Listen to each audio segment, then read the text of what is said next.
Welcome, boils and ghouls, to the Critique Podcast. I'm your host, Kenny, here with my co-host, Godden, and together, we're here to watch and review every horrific, often hilarious episode of the legendary HBO anthology series, Tales from the Crypt.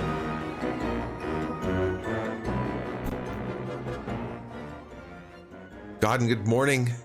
Good morning, Kenny. Oh my gosh, I gotta tell you, we're here for an amazing, wonderful, probably the best in the entire series episode.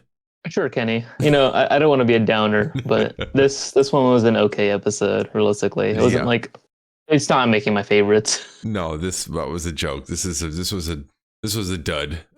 This episode was an absolute dud. If you love this episode and you're coming to hear us rant and rave about how wonderful it was, no, that's not going to be this episode. Well, this is season 2, episode 15, Mute Witness to Murder. It aired July 10th, 1990, from the Crypt of Terror. And is this our first Crypt of Terror story? I don't remember this one. It could be like our second. You know, it's like such a handful of them because we just always get the shock and suspense and the Tales from the Crypt usually. Yeah, we get a lot of those. And then we had one that was from the Vault of Horror. And then Vault of Horror too, yeah. At least a couple from Vault of Horror. And then now we have Crypt of Terror. I make note of which comic it comes from for each episode, but I don't like keep a tally. You know, I probably should. That would be fun to tally up. Maybe I'll go back and do that. For me, if you're not interested, that's fine. But for me, I think I'd be interested to know. I would like to do that too, to see which catalog is better. You know? Yeah.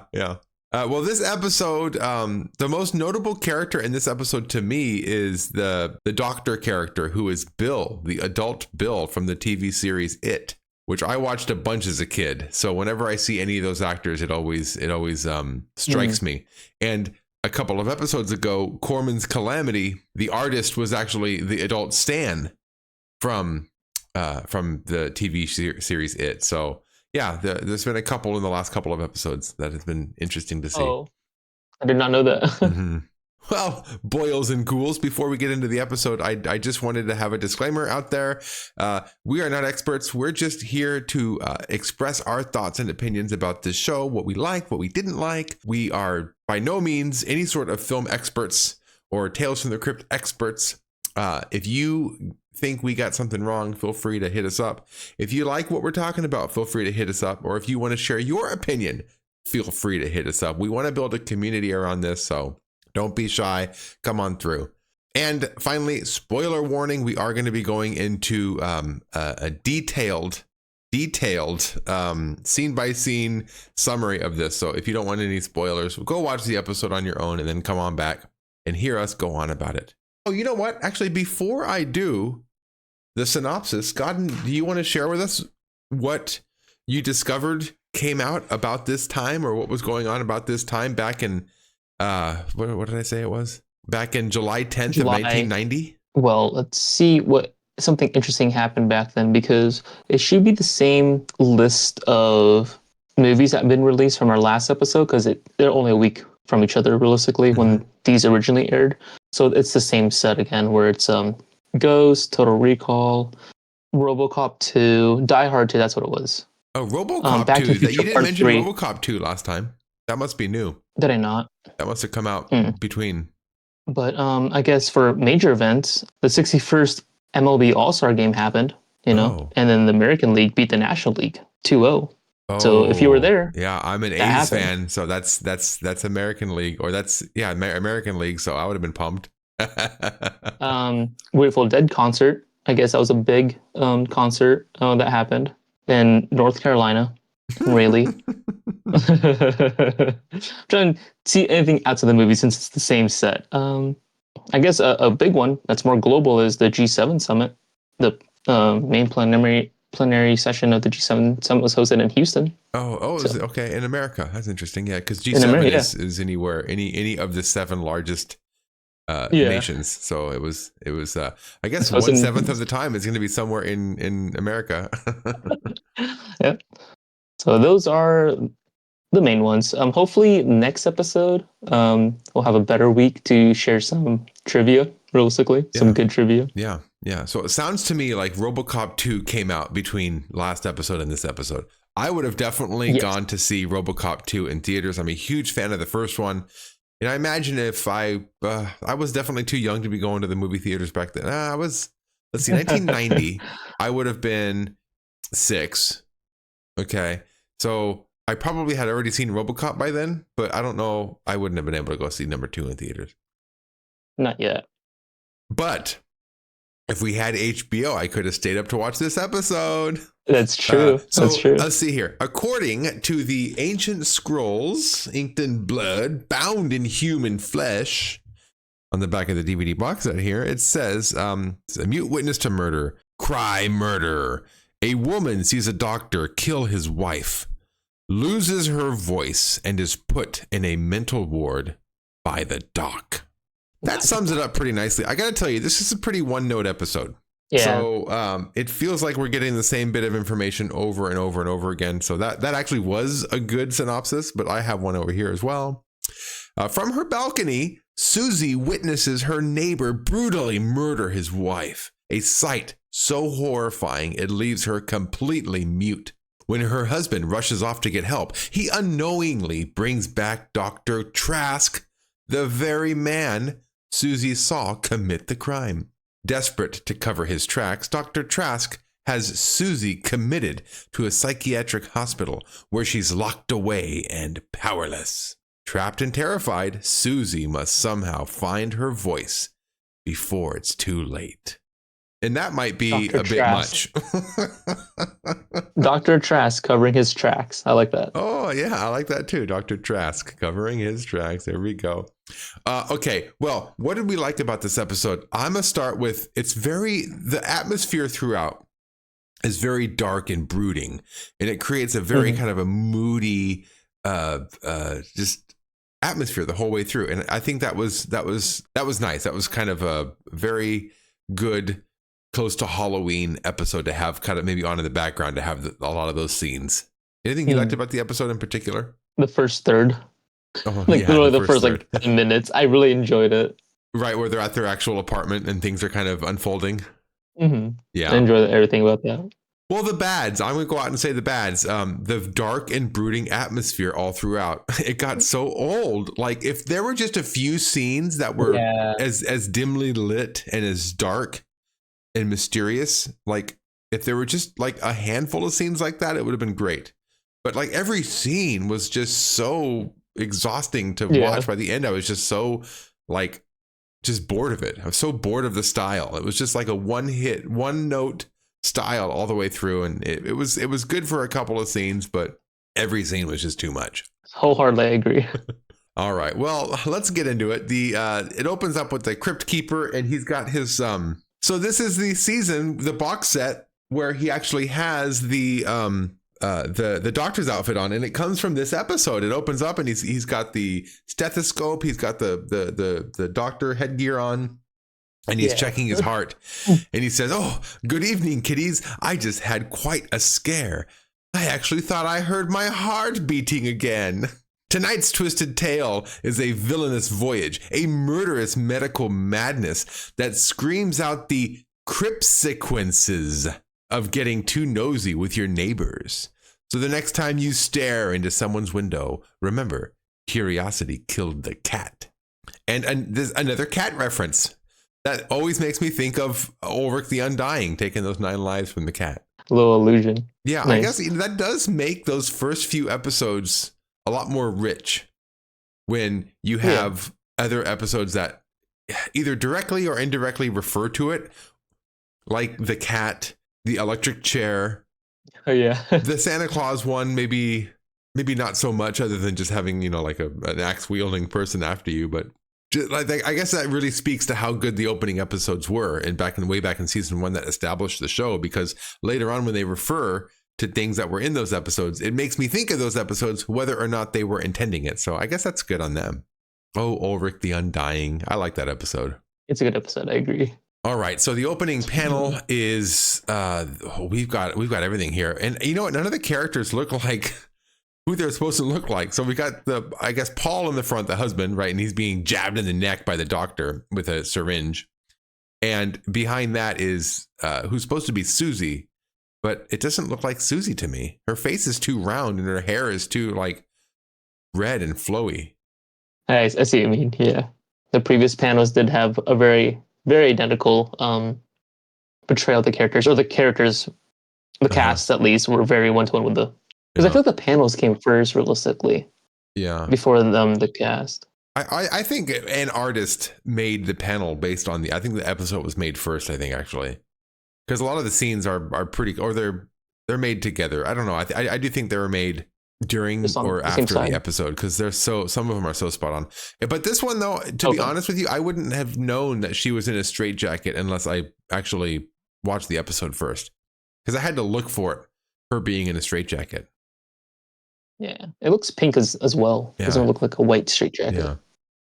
Although I do like that splatter of blood coming out of his neck from the syringe. That would never happen, but I like that they have that in there. It looks like he's forcibly sticking the syringe into his neck, like, you know, like a bullet, like splattering the blood out. Well, scene 1 opens on a very, very strange anniversary party. And you and I, when we were watching this together, were confused about how this was working out, because it's a costume party. So I was thinking like, oh, it's a Halloween party or something. But it wasn't. It was an anniversary party, and we come in on Suzie, and Susie's actually sharing a little, you know, how we met story. And I got to tell you, this is the start of the episode not being that great. It's like right away, this opening dialogue scene. She's saying in a very monotone, boring voice. Even the guests look bored. She's like, and there I was standing on the corner, and had I looked through the window instead, had Paul been one more minute on the elevator, we would have never met. And like, I was like, this is a stupid story. And in that moment, Paul walks up behind her, and she, you know, they embrace and they kiss, and she says, that was the best day of my life. And he was like, yes, it was. It's like so forced. The love they have for each other is so forced. They have no chemistry on screen, and I just wasn't buying it. I was even confused. Like, is this who she's talking about? Like the love of her life? But it is. That's her love of her life. Oh, did you catch how many years anniversary they've been together? Oh, no, I did not. I think it's like 3 or 4 or something like that. Or it's still pretty early. I think it is relatively early. I think. I don't remember exactly. I think they do mention it in the episode. So at that point, the guests leave, and by the guests, I mean 2 people.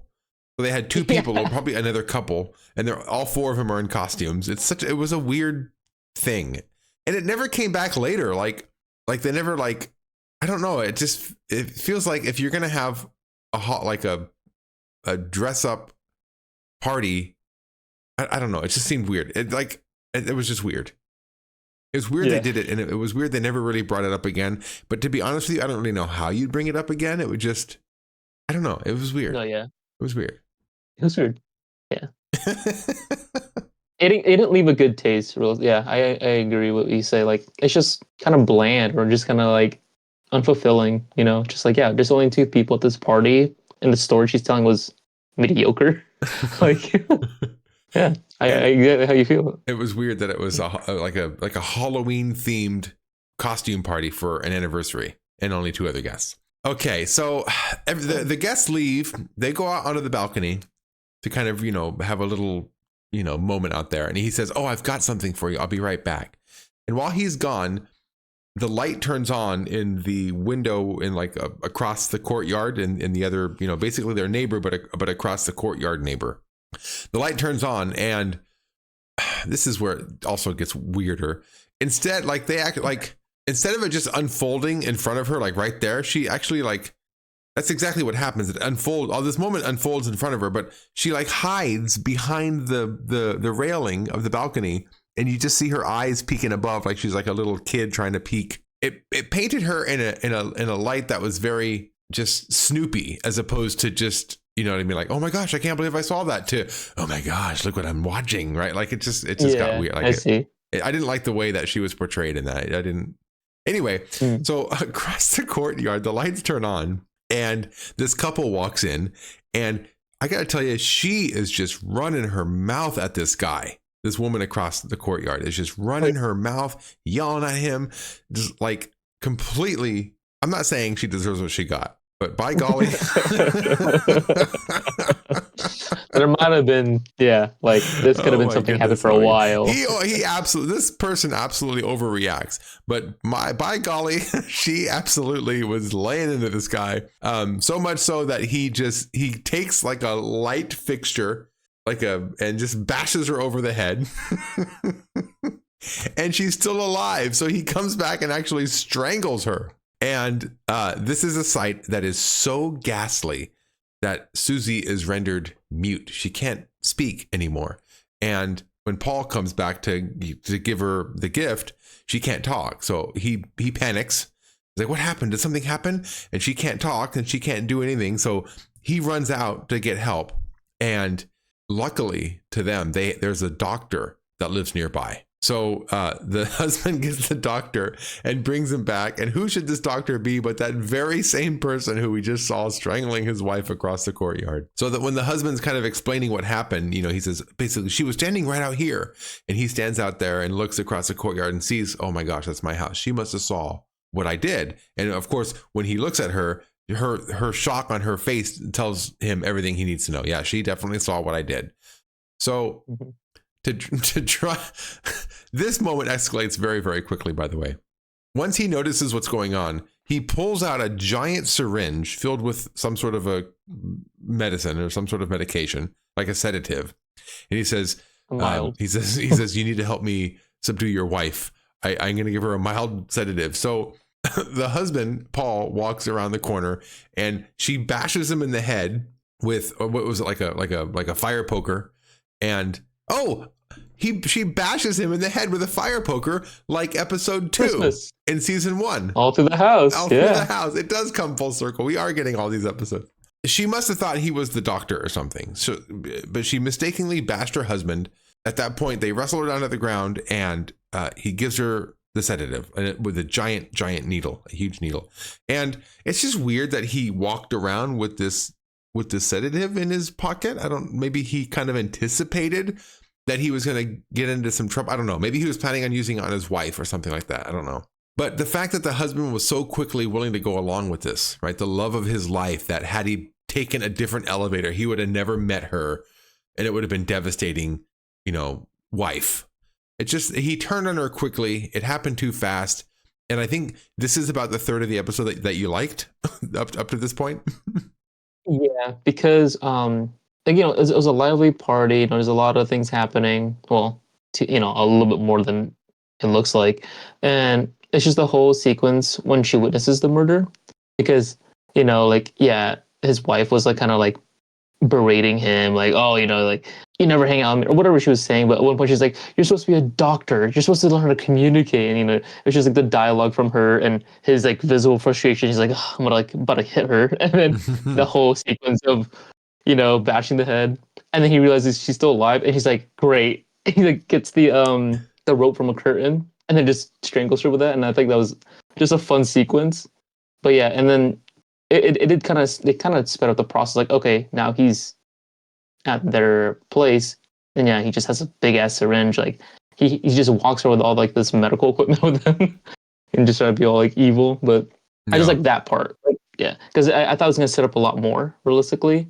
But then, the next couple of scenes, I was like, oh, I guess that really was my only favorite part, because I can't be invested with the rest of the scenes. I mean, I guess there's one moment. Yeah, later on, the setup was so quick. The setup happened so quick, and the rest of the episode is so bland and flat. They really could have bloated. They really could have expanded that first bit in the apartment. Mm-hmm. Maybe they could have gone down more. They could have tried more to get her to speak, or I don't know. It all happened really, really fast. I agree. So the next scene, we're in the hospital, and she's actually strapped down into a gurney, and she's in a straitjacket, and she's being carted away, and the husband's following along, saying basically, you're going to be okay, honey. We just put you in this jacket so you wouldn't hurt yourself. And they wheel her into a padded room, And the doctor basically says, okay, Mr. Hastings, you can go. We need to, get your wife under control and figure out what's going on. So they open the doors for the husband to leave. And the wife, Suzie, runs out down the hall. And without missing a beat, the nurse just picks her up, throws her over her shoulder, walks her back in, and then just puts her into the room. And this nurse is, she's kind of a reoccurring character, and she's interesting. I don't know how to get a read on her. I don't know if she's kind of part of the whole evil that's going on in this sanitarium, or if she's kind of the good character. I don't know how to get a read on her. I don't know if she's just doing her job and doesn't know any better, or is she in on how corrupt this hospital is. I can't get a read on her. I think she was just doing her job, and she was just oblivious to what her super was doing. And because that's just kind of the scenes that he gave off realistically. Like, she wasn't really part of a lot of it. Like, she was here and there. And I also hate her name. Like, ever since you shared what her name was, I could not take it seriously at that point. Yeah, her name is Nurse Desk. And throughout the episode, there's a few times when the doctor says Nurse Desk, we all thought, oh, he's telling her to go to the desk. And he's kind of a jerk doctor, so he wouldn't say, can you please return to the desk? He would just demand Nurse Desk. And that's kind of what we thought was going on. And no, in the credits, she's Nurse Desk. Her name is Desk. So lame.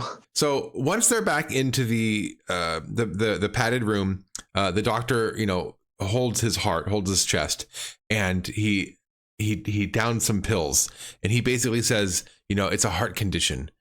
Too much noise, too much talking aggravates it. So that's, some foreshadowing. He's got a heart condition, and he's got to take these pills to kind of help him out with that. And from here, he basically tells her, look, you're in he calls it a sanatorium. And I've always heard it sanitarium. What's the difference between a sanatorium and a sanitarium? Is there a difference, or is he just pronouncing it wrong? I think it's just a pronunciation, because I don't know. So basically, he says, you're committed. He calls her irretrievably insane and basically held captive, right? So he's going to hold her captive. So she doesn't say anything about him murdering his wife. Before he leaves, he gets on the intercom system. Basically, every time he wants to go in or out of this padded room, he goes on the intercom system. And these are some of my favorite parts of the episode, where you see that first person view from the camera of him telling basically the front desk, telling Nurse Desk at the front desk that he's ready to leave. And I like these scenes. I like the pushed up to his face. It's almost like a fisheye lens, like he's kind of out of, like his proportions are all kind of weird because he's so close to the camera. I just like these scenes. I always thought it was really, really good when he was, right up to the camera asking to, either enter or exit. I thought those were great moments. I don't know why it makes you think of Alien, but I don't remember a scene in Alien that would have that. But I just feel like that would be fitting for that kind of, movie, like that scene. Yeah, I see it. I see it. I see exactly what you mean, because this episode, it was very dark, like Alien, and, tense a lot of the time, a lot of the scenes. But it's very sci-fi heavy, isn't it, this episode?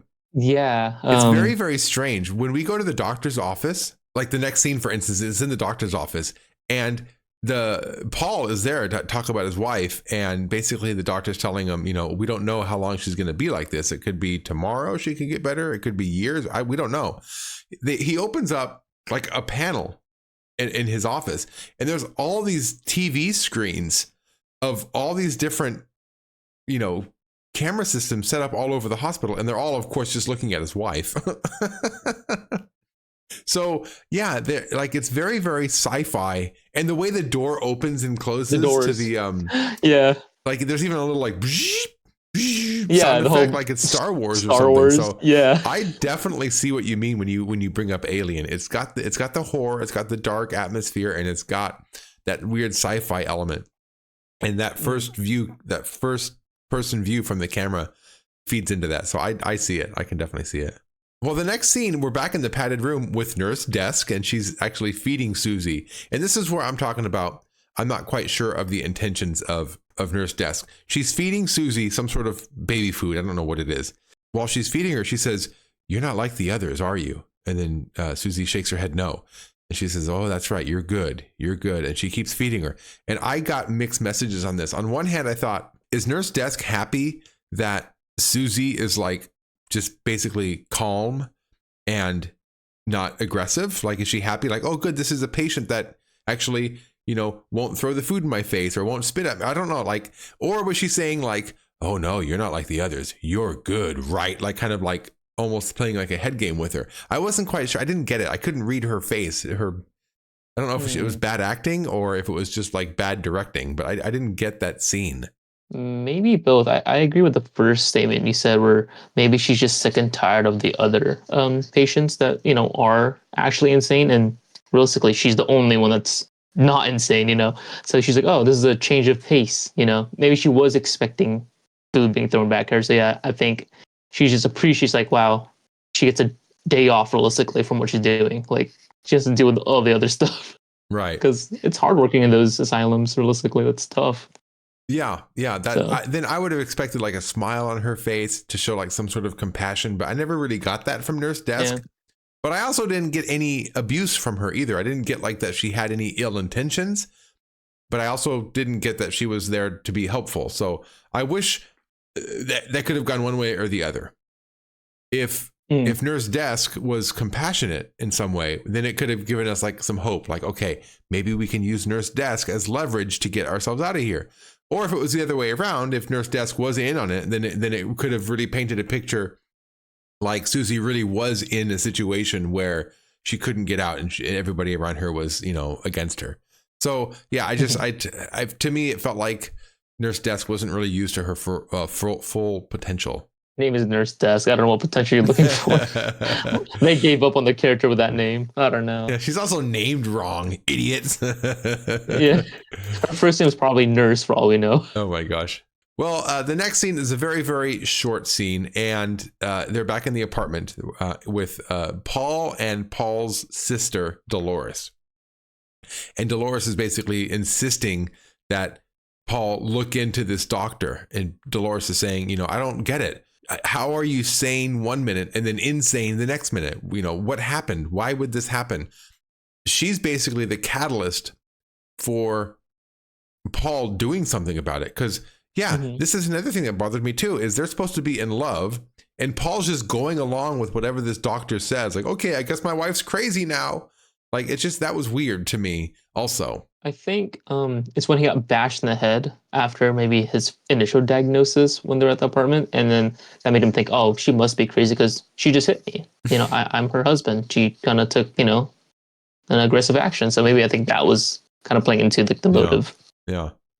But she also hit him after the doctor pulled out that giant needle and was like, I'm going to need your help, Paul, or I'm going to need your help, Mr. Hastings, is what he said.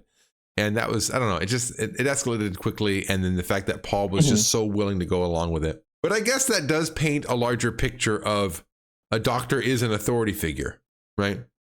They are a professional in the medical field, and they do have some sort of, there's a power structure there. And the fact that the doctor was willing to abuse that power, I guess Paul was a victim of the doctor as well, being manipulated, by the power dynamic, the power structure. I guess that was interesting, but still, he should have put up more of a fight. So the next scene, we're back in the doctor's office, and this is where we have all those CCTV screens all over the wall, and basically they're all pointed at Suzie, and they're just watching her like pace back and forth. And the doctor's using this scene to show, like, look how crazy she is. She's just pacing back and forth. And I thought, of course she's pacing back and forth. She's bored. She's in a straitjacket. She's in a padded room. There's nothing to do. And the fact that she's pacing back and forth didn't paint a picture like she was crazy. Like, they could have done other things. They could have had like her being, she could really start going crazy because she's locked in there. You know what I mean? She could really be, going at it, but she's just kind of pacing back and forth. So I wasn't convinced by the video footage. But the husband was. The husband, is like, oh, what can we do? She's, and basically the doctor implies that maybe their marriage wasn't as happy as it had seemed. Maybe there was some unhappiness in the marriage and she finally snapped. And to this, Paul gets upset and he actually raises his voice to the doctor. And this is where the doctor, you can see him get like visibly upset. Like he's shocked that the loud voices are coming, and he holds his head. So you see that his heart condition affects him, where he can't be yelled at or talked to loudly, which is a terrible condition to have as a doctor. But at that point, he uses the intercom system to call in Miss Desk to take out Mr. Hastings. And after Mr. Hastings leaves, he basically tells Dr. Desk, from now on, we're going to monitor all of his visits. He's not allowed here alone anymore. And this is one of those scenes that is very, very, very dark. You could barely make out what's going on on the screen in front of you. The doctor's just sitting at his desk. He's barely lit. I think the TV screens are still on in the back, but I don't remember. It was pretty dark. And then you can barely see the silhouette of the nurse standing there as well from the light coming in from the door. So very, very dark scene for no reason. Well, maybe there's a reason. Maybe he does, with his heart condition, maybe he needs to be in low light situations. Well, I guess there is something to that, but it's just the scenery got old very, very quick. Everything was so dark. Yeah, I think when we watched that scene, we kind of laughed because he does turn off the TVs, and then before Mr. Hastings leave, and then when they do leave, the door just slowly goes down, and just left in the black room. It's like, all right, so he's just okay, like sure, like that's normal. Just sit in a black room by yourself, like in a dark room. That's right. But Even the door to his office has that. Yeah. Such a high tech hospital. So we get a very, very short scene of Paul back at his apartment, and he's basically sitting near the window, looking out the window, and just basically saying, "Soon I'll bring you home," right? Like I'll get you out of there. And then we go back to the hospital. So basically, I think this is to imply that, after having that meeting with the doctor, the next day he comes back after having been up all night thinking about his wife. When he comes back into the hospital, he actually barges in and he demands to see his wife. And the doctor starts to walk him to his office and he says, "No, not on TV. I want to see Suzie in person." When he actually shoves the doctor against the wall to tell the doctor this. Yeah. I'm surprised with how much is at stake from the doctor's point of view, right? He's trying to get away with murder here.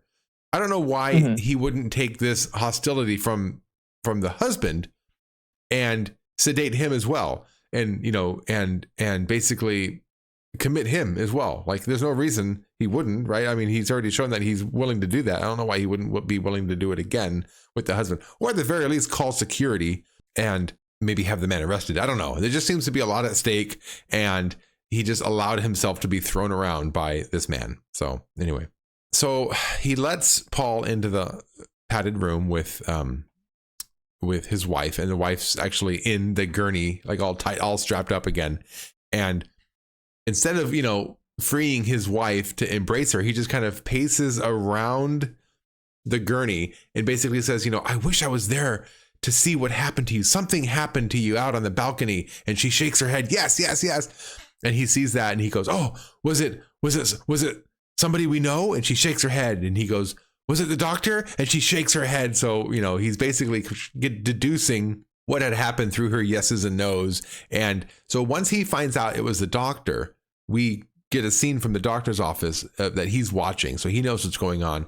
He pulls out that giant syringe and he basically leaves. And when we go back into the padded room, the lights go out and the doctor appears behind Paul and actually, that's where we get the scene from the opening panel, injects him with that sedative that's in the syringe into his neck. Paul falls to the floor and the doctor says, "Congratulations, Mr. Hastings. You'd be very good at charades if you weren't about to die." And this is a pretty horrific scene as well. He steps on Paul's throat and basically just, holds it there until Paul dies. So he basically, suffocates him or strangles him with his foot.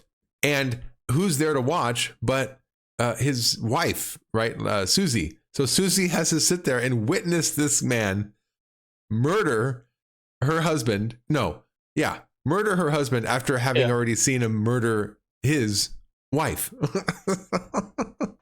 So do you think at this point, this is the mute witness to murder? Because the first murder she witnessed, she wasn't mute. She became mute after she saw it. So now she's a mute witness to murder, right? Oh, yeah. Because I was thinking the first part would be the mute witness to murder because it made her mute. But this makes more sense because she is mute during this. Yeah. Yeah. But at this point, I'd she agree with is that. mute, and then this is her. Yeah. So this is the murder that the mute witness is witnessing. I thought that was interesting. So the next scene is Nurse Desk is actually showering Suzie, and then walks in Dr. Trask. And at this point, Dr. Trask basically says, Nurse Desk. And this is where we thought he was just telling her to go to the desk. That's kind of that had happened. So the nurse leaves, and then to her desk. Right, to her goes. Nurse Desk goes to the desk, and then Dr. Trask finishes the shower and basically uses this moment alone to tell Suzie that, tomorrow you're going to get a lobotomy, and we both know that you're not going to survive it. So this man I don't know why he doesn't just step on her throat. I don't know. Well, how is he disposing of these dead bodies? And if he can, just get rid of Suzie. I don't know why he's going through jumping through all these hoops. This is such a strange episode. Yeah, I don't know. I really don't get his motive at all. Yeah. And you know what? I'm not saying that every episode of Tales from the Crypt is like a perfectly balanced, well thought out story with no loopholes or plot holes. But this one, for instance, they bother me. This episode it's annoying. It's just a bothersome episode. I don't know why he does what he does, and then I don't know. It's just, anyway. I told you in the beginning that this was not going to be an episode that we were going to be, showing love to this episode. This episode's a bit much for me. So the next day, Dr. Trask is at his desk, and he's starting to have those heart palpitations, whatever you want to call them. And he frantically opens up his pill container, spills all the pills onto his counter, and grabs one and takes it. And then he kind of calms himself down. But that scene is important because this next scene coming up. So he goes into the padded room where Suzie is, and he actually takes off her straitjacket. I don't know why he would do this, because the plot needs it to happen. That's why. So he takes off her straitjacket, and at this point, with her arms free, she actually starts clawing at the doctor's face. So she starts to fight back, and Dr. Trask just basically grabs her and starts to strangle her. And this is an amazing scene too, because you see it from the camera's perspective, the what do you call it? The video surveillance camera's perspective, and it's from a high angle in the corner of the room, and you see it going. It's a great shot, but he can't go through with strangling her because his heart starts racing. So he lets go of her, and he reaches for his pills to take them, but they're all over his desk. He had spilled them earlier, so he can't take them. He falls to the ground.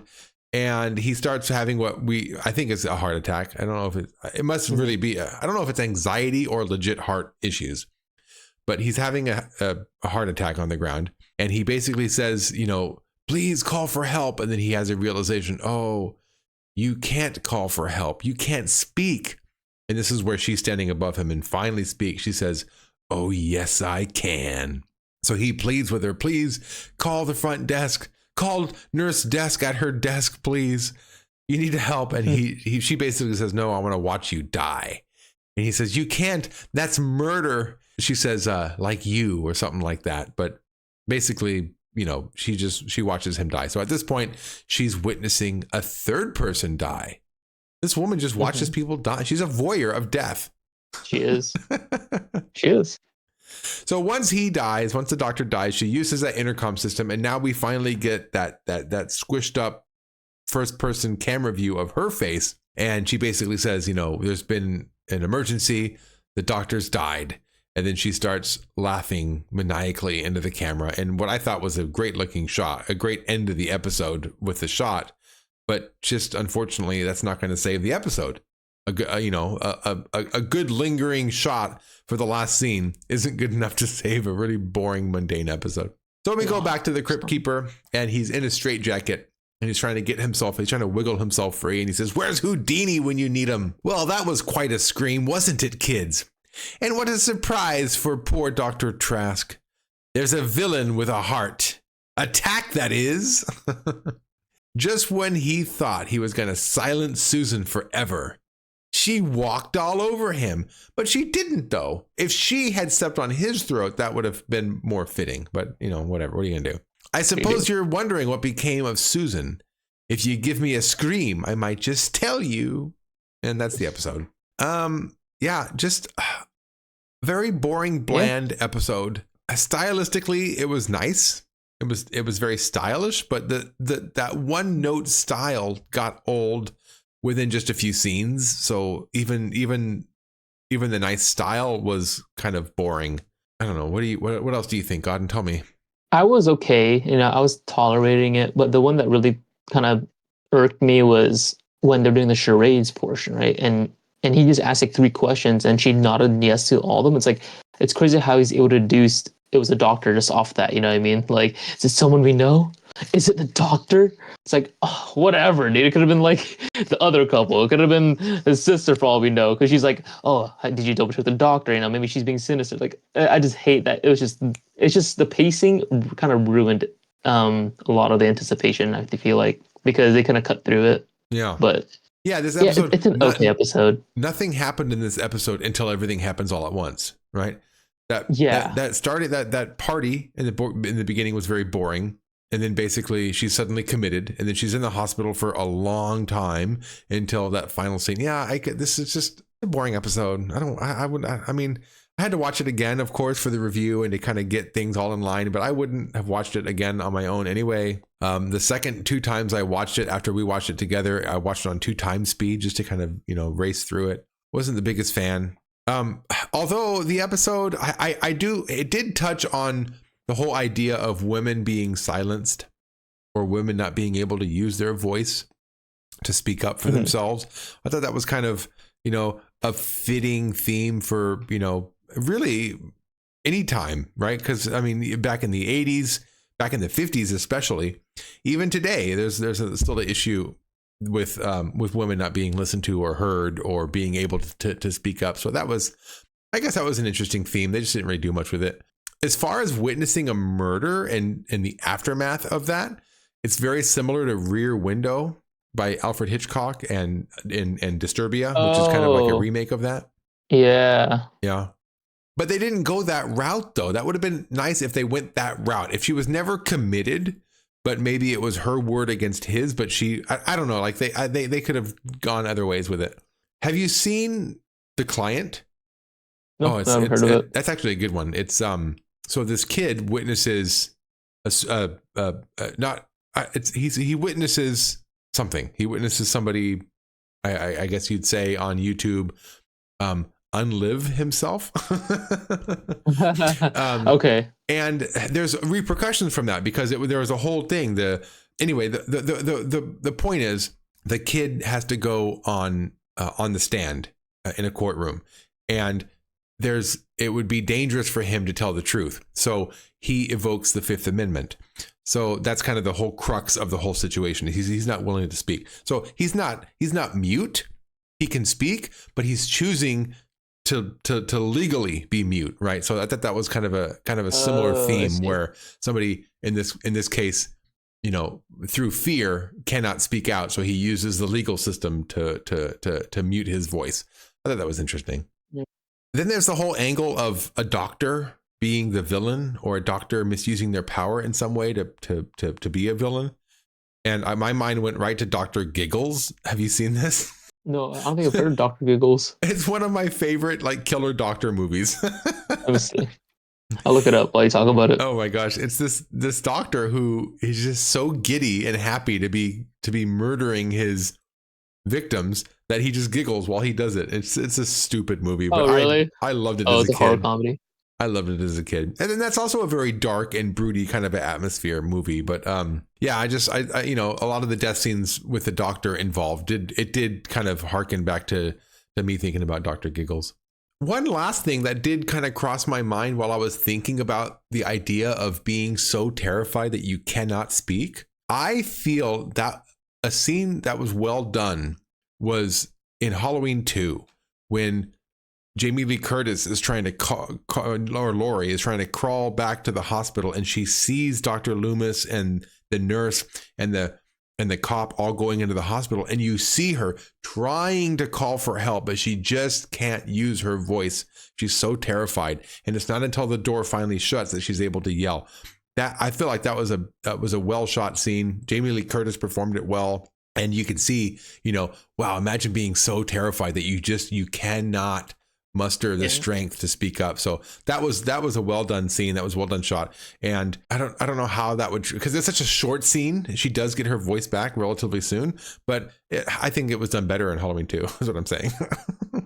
The only thing I can think of is, I guess Jack and Daxter, when I played those games, the first game he was mute, but the second game he goes through like something traumatic, and then he's able to speak, and people are like, oh my god, you're not mute. But yeah, I can't think of like a movie or anything with evil doctors. I don't think I've had.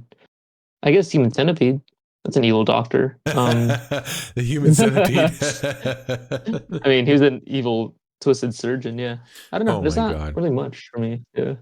I watched the Human Centipede, and I watched it back when it first came out. This is before it had gotten a huge hype behind it. Like it was on I was back when I worked at Blockbuster, so it just happened to be there. It was a horror movie, so I got it, and I was expecting, like a giant human centipede, right? And it wasn't until well past the halfway point, after waiting for this human centipede, where I finally realized, oh, they're a centipede. They're all together, like in a line. Like it took me a while to actually get that. It was very, I was very stupid. I'm a very stupid movie watcher. Anyway. Yeah, I don't know. So yeah, that's the episode, and that's what we think about it. There you go. Scoring, Godden, I'm going to give this. Yeah. I'm going to give this what? 2.25. 2.25 syringes to the neck. No, I was gonna do syringes because my score was gonna be too flat, and there was 2 moments where he used a syringe. That's why. Oh, that's even better. Okay, 2 moments where he uses a syringe, so Godden gets 2 syringes to the neck. I'm gonna take 2.25 nurse desks. Oh, I thought I can do the strangle because he strangled his wife and Paul. And the 0.5 could be her, but then she didn't die. So it wasn't like a full effort. Okay, we'll do that way. 2.25 strangles.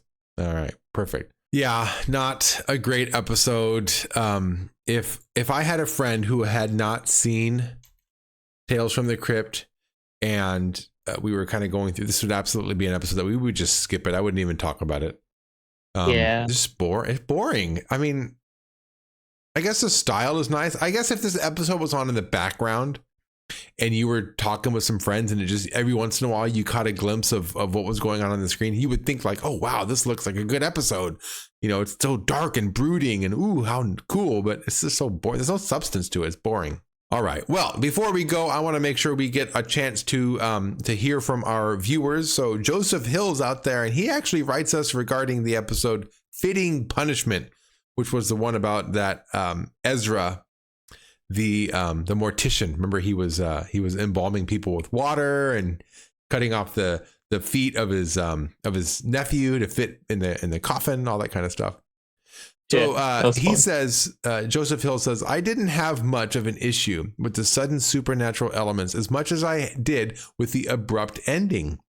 They spent the entire episode showing how Ezra is awful, and then it just fades out before he gets his punishment. Maybe they could have had an ending where the police find him embalmed with the tap water and his feet severed off. Or, and I like this idea a lot, Joseph, by the way, this is a good ending right here. Or they give his body to an even worse mortician, and I can imagine them like defiling his body even more so than he ever did with anybody else. That would have been sweet justice for Ezra. I feel like we're kind of going through this quickly. Is there anything I'm missing? We don't like this episode. I don't know. I just hope the next episode really redeems this one. You know what I mean? Because every time we go through a low, I just hope we get like a good episode to like just bounce back from. Usually, yeah. And by the way, when this is airing, we record 2 to 3 weeks in advance, and when this airs, it's going to be the week before Halloween. So next week's episode for you viewers out there in the real world is going to be Halloween. So I really hope that next week's episode is a good one. It's going to be the actual day of Halloween. So, yeah. And that's a coincidence, by the way. We just happen to release our episodes every Friday. And this year, Halloween happens to be on a Friday. So, oh, it's so funny. Okay, so, well, before we go, I do want to give out shout outs. I'm still listening to Creeps of the Crypt. I'm still listening to the Crypt Keepers podcast. I'm still listening to, actually, I'm done listening to Haddonfield Radio. I'm still going to give them a shout out, though. Don't forget about Futurama. All of those are going to be in the links in the description. So check them out. There's one more that I wanted to introduce that I just discovered. This podcast is called Return, Revenge, Resurrection. It's just a group of friends, and these are like long episodes, like an hour and a half to 2 hour episodes, and they just talk and just go through all the different horror franchises. And they do the Nightmare on Elm Street, they do the Friday the 13th, they do the sleepaway camps, they do tons of them. I just skipped all their episodes until it got to my favorite franchise, by the way, is Halloween. So I just skipped, and I'm listening to them talk about Halloween. So I did the first 2 episodes. Ladies and gentlemen, I skipped episode 3. I am not a fan of Halloween 3. I don't like Halloween 3. A lot of people say like, oh, it's good if you just think of it like its own movie. I don't like it. I don't like Halloween 3. It's a boring movie to me. Even if it was called like Season of the Witch and had nothing to do with Halloween, I still wouldn't like the movie. I don't think it's a good movie. It's boring. So I skipped episode 3. And right now I'm on episode 4. So, and they're going through all the Halloween episodes. So yeah. Return, Revenge, Resurrection. It's a new one. I haven't given them a shout out before, but they'll be in the description below if you want to check them out. Godden, is there anything you're listening to or doing or engaging in that you want to give a shout out to? No, not at the moment. I haven't found a podcast or another like YouTube review channel that's similar to us in a way where I can give them a shout out. Oh, I guess we could shout out ourselves. But we're already showcasing the video. Yeah. They're watching it. Don't forget to listen to the Cryptique podcast. If you want more of me, you can check me out on Too Bad About Kenny. That's with the number 2 as well as TOO Bad About Kenny. I stream video games as well as review books and movies on YouTube and Twitch. Well, you guys can find me streaming at Twitch at UAPP06. Today on October 5th, I'll be buying Silent Hill F, so hopefully I can start streaming from that point forward. It'll be an amazing experience once I get to that. Yeah, today's October 5th. This episode is going to be, it's going to be coming to you on the 24th. So by the time this episode airs, you can go right to UAPP06 and watch Godden play some Silent Hill. Godden's a great streamer to watch. Very, very laid back and just very calm stream, which are the type of streams that I like to watch. I'm not a big fan of going on streams and watching people jumping up and down and it's too much for me. I like chill streamers, so I like watching Godden. If you go to my channel, I'm still going to be streaming Final Fantasy IV. Yeah, I'm going to be getting close to finishing Final Fantasy IV. Anyway, and then next week is Halloween, everybody. So tune in next week for our Halloween episode of the Cryptique podcast. We'll have to do something special I don't know what yet. We'll think about it. We'll think about it. All right. All right. Have a good week, everybody. We'll see you next week on Halloween Day. Goodbye, kiddies. How was that for a scream?